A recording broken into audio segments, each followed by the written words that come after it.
자, 사울왕이 죽었습니다. 이스라엘의 지도자가 사라지면서 정말 거대한 권력의 공백이 생긴 거죠. 모두가 다음 왕은 당연히 다윗이라고 생각했지만 정작 다윗은 서두르지 않았습니다. 오늘 우리가 함께 살펴볼 사무엘하 2장이 바로 이 혼란의 시점에서 시작되는데요. 한 나라의 두 개의 왕국이 충돌하는 아주 긴장감 넘치는 이야기입니다. 한 나라의 왕이 둘이라니, 이게 과연 가능한 일일까요? 이 질문이야말로 오늘 이야기의 핵심입니다. 한쪽에는 하나님께서 직접 기름 부어 세우신 다윗이 있고요. 다른 한쪽에는 인간의 야망이 급하게 만들어낸 또 다른 왕이 등장합니다.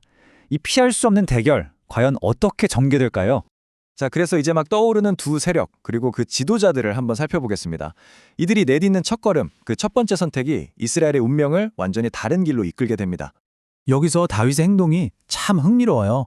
이미 왕으로 기름 부음도 받았겠다. 그를 따르는 막강한 군사들도 있었겠다. 당장이라도 왕자로 달려갈 수 있는 모든 명분과 힘이 있었잖아요. 그런데 서두르지 않습니다. 이게 뭘 보여주냐면요. 진짜 확신 있는 사람은 조급해하지 않는다는 겁니다. 다윗이 제일 먼저 한 일이 뭘까요? 군대를 모으는 거? 아니었어요. 바로 하나님께 묻는 거였습니다. 제가 유다의 한 성읍으로 올라갈까요? 자신의 힘이나 지혜가 아니라 하나님의 뜻을 먼저 구한 거죠. 이게 바로 신적인 권위와 인간적인 권력의 결정적인 차이점입니다. 하나님께서 헤브론으로 가라 하시니까 그때서야 움직이는 거예요. 자, 이 둘을 한번 비교해 볼까요? 정말 극명하게 갈립니다.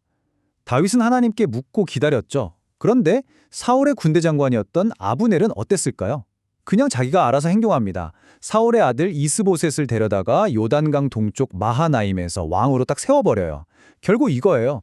하나님의 때를 기다리는 믿음이냐 아니면 내 때를 만들려는 조급한 야망이냐. 이 야망 때문에 이제 곧 이스라엘의 엄청난 비극이 닥칩니다. 결국 터질 게 터집니다. 기브온에서 비극이 시작되죠. 인간의 계획과 하나님의 계획이 정면으로 부딪히는 순간입니다.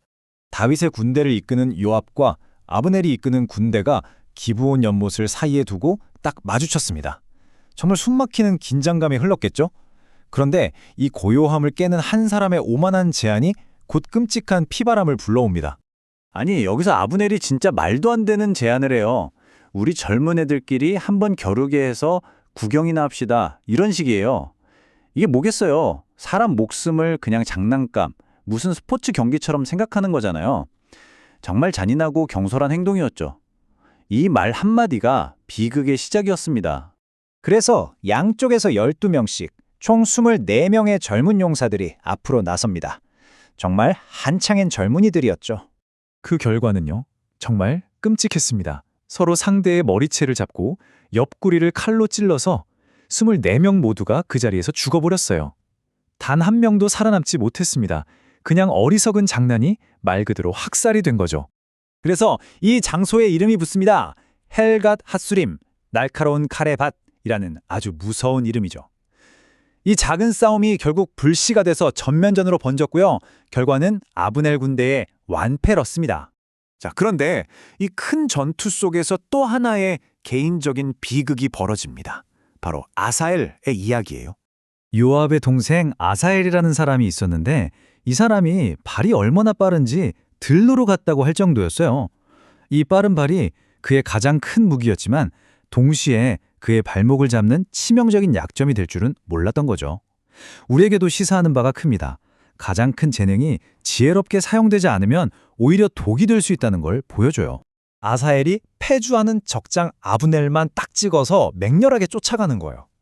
그런데 참 아이러니한 게 오히려 아브넬은 그를 죽이고 싶어 하지 않았어요. 2번이나 그만 쫓아와라 경고하고, 심지어 내가 여기서 널 죽이면 나중에 네 형 요압 얼굴을 어떻게 보겠냐, 이렇게까지 말합니다. 오히려 적장인 아브넬이 훨씬 더 신중한 모습을 보이죠. 그런데도 아사엘이 듣질 않아요. 결국 아브넬이 어쩔 수 없이 정말 방어하는 차원에서 창의 뾰족한 앞부분도 아니고 뭉툭한 뒤쪽으로 배를 찔렀는데 그 자리에서 즉사하고 맙니다. 결국 자신의 장점인 그 빠른 발을 너무 믿고 무모하게 달려들다가 스스로 죽음을 자초한 꼴이 된 거죠. 자, 이렇게 전투가 끝나고 나니 남은 건 뭘까요? 깊은 상처뿐입니다. 이긴 쪽도 진 쪽도 모두에게 쓰라린 대가만 남았어요. 이 장면이 정말 기가 막힙니다. 싸움 구경이나 하자면서 이 모든 비극을 시작했던 아브넬이 이제 와서는 언제까지 칼로 서로를 죽여야 하느냐 하면서 평화를 외치고 있어요. 정말 아이러니하죠.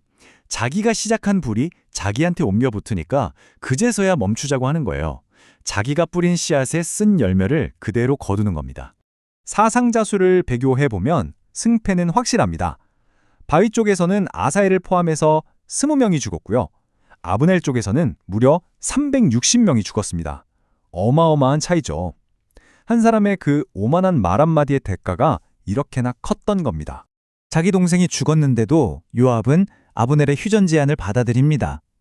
더 이상 같은 민족끼리 피를 흘리는 걸 막아야 했기 때문이죠. 물론 요압의 마음속에는 복수심이 불타고 있었겠지만 일단은 멈출 줄 아는 모습을 보여줍니다. 자, 이렇게 해서 끔찍했던 하루의 전투는 끝났습니다. 하지만 이게 끝이었을까요? 아니요. 이건 오히려 더 길고 지독한 전쟁의 시작을 알리는 전주곡에 불과했습니다. 이 시간 흐름을 보면 상황이 더 잘 보여요. 이스보셋은 겨우 2년 정도 왕노릇을 했어요. 그런데 다윗은요, 무려 7년 6개월 동안을 헤브론에서 유다 지파만의 왕으로 있었습니다. 그러니까 이스라엘의 분열이라는 게 그냥 하루 이틀의 사건이 아니라 아주 오랫동안 지속된 깊은 상처였던 거죠. 오늘 이야기의 핵심이 바로 이겁니다. 아브넬처럼 자기 야망에 눈이 먼 사람들이 나라를 혼란과 분열로 몰아넣었잖아요. 하지만 그 모든 혼란 속에서도 다윗을 왕으로 세우시려는 하나님의 계획은 한 채의 오차도 없이 아주 천천히 하지만 확실하게 앞으로 나아가고 있었다는 거예요. 참 놀랍죠. 인간의 악한 행동마저도 결국 하나님의 선한 뜻을 이루는 데 사용된다는 걸 보여줍니다. 일단 싸움은 멈췄습니다. 하지만 복수의 불씨는 꺼지지 않았죠. 동생을 잃은 요압의 마음속에는 원한이 깊이 새겨졌습니다. 이렇게 서로 지쳐서 맺은 이 불안한 평화, 과연 얼마나 오래 갈 수 있었을까요? 앞으로 이야기가 더 흥미진진해지겠죠?